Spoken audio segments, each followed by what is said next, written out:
Are you struggling financially and you feel like even if when you are penny pinching, there is nothing coming out of your income that you can save, you can invest or pay off your debt or pay extra into your debt?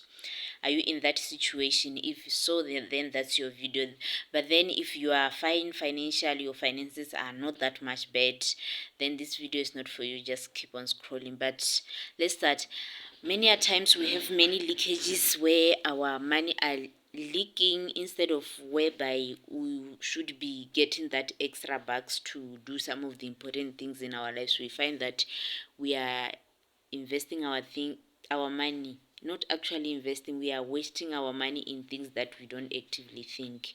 So this is called upon to take your finances and review your financial expenditure, your expenses. Basically look at your expenses and see where you can release extra money, extra bucks, so that you can be able to have extra money for those things that you really need, whether it's also not only saving and investing, but also maybe building an emergency fund. You are like, no, but right now there's nothing left after the salary, my expenses, they take up everything.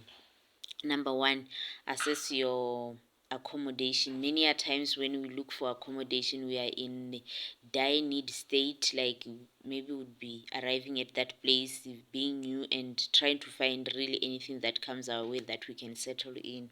But now that you are relaxed, you are not under pressure, trust me, if you start looking for new accommodation, you will find it cheaper, and also you might even start looking nearer to your workplace. And what will happen, that cheaper accommodation, you'll free bucks. And mostly accommodation is the one that I'm starting with, because it's the one which is really more expensive. And if you find you are looking nicely negotiating, you might find really a cheaper house that you can save some of you 500 1,000. It's possible. So that's one area you can look and free off some money.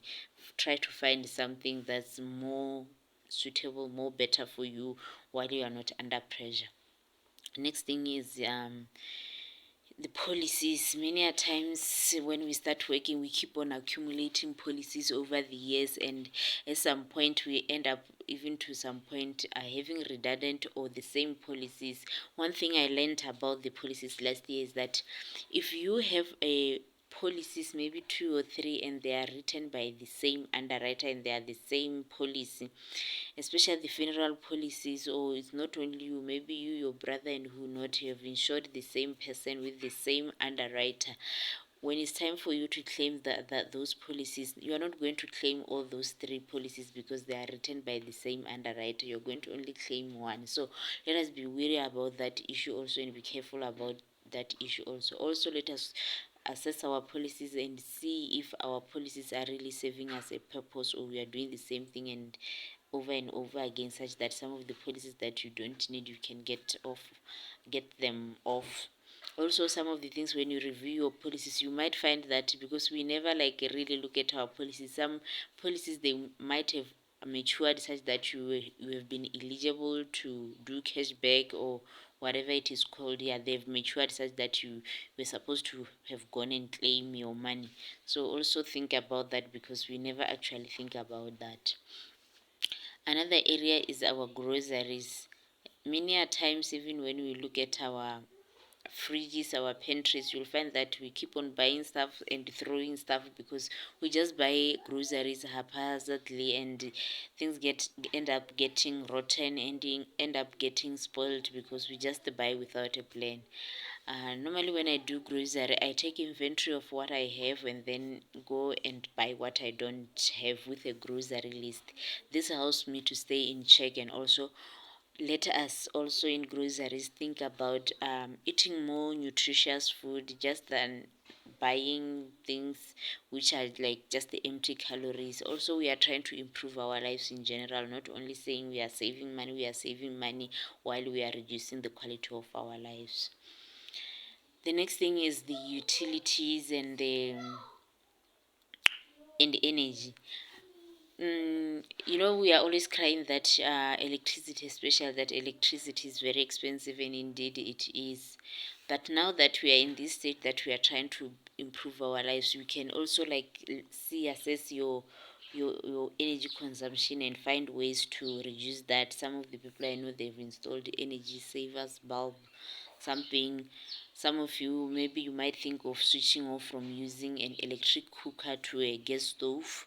These are some of the things that you can use. Also with with utilities, also you can also consider like your kind of internet, your your kind of internet. You might find that if you go window shopping, you shop, you might find faster internet with better, what are they called, mbs or whatnot. Yes, better internet at a cheaper price. These are the things that you can also reconsider.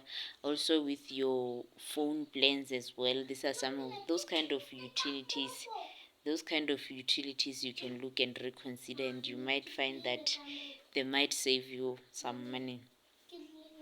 One area is buying unnecessary stuff. You know, the things that you just go to the shops without plans to buy them, and you come back with something that you are going to pack in your house and you are not using. That's where some of the money is leaking. Also, this false advertisements where we see things like they're in special, they're marked down, buy one get one free.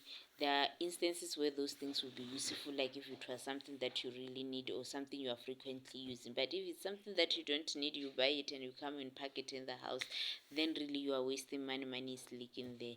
So I just wanted to share some of these things and say, let us look into our lives and also assess our finances just in general, so that even if when you feel it's really super tight in your salary or your income, but you can find ways to save more of your money so that you can do other things that we've mentioned that are so beneficial to your life journey. So this was a video for those who are really financially stranded right now. But also we are saying, let us not diminish the quality of our lives. Let us try to keep on improving our lives more by eating well, like living comfortably. For example, also I would give another example of saying, if you need a helper, get a helper so that you are more relaxed. But if you don't need a helper, you can also maybe source just the services of being the house being cleaned, washing, and those kind of stuff. So let us keep on thinking of ways that we can employ to improve our finances or to find more money to save. Also fuel, guys. Some of you are commuting very long distances, but you can find more better ways like carpooling. This is whereby like you share your car with your colleagues or your neighbors. If you are staying, in for example, I would say Muchudi, you are working in Gaborone, you can carpool together and then you can save a lot of fuel. Or also other ways, you can use public transport if it's bad, because I know there are people who are so in financial distress right now that it will be even more beneficial for them to use public transport so that they can save money and do some of the stuff that are really calling in their lives, like hire a taxi also. So those are some of the things that I am just sharing with you. If you have anything that you think has worked for you or it will be good for all of us, you can share.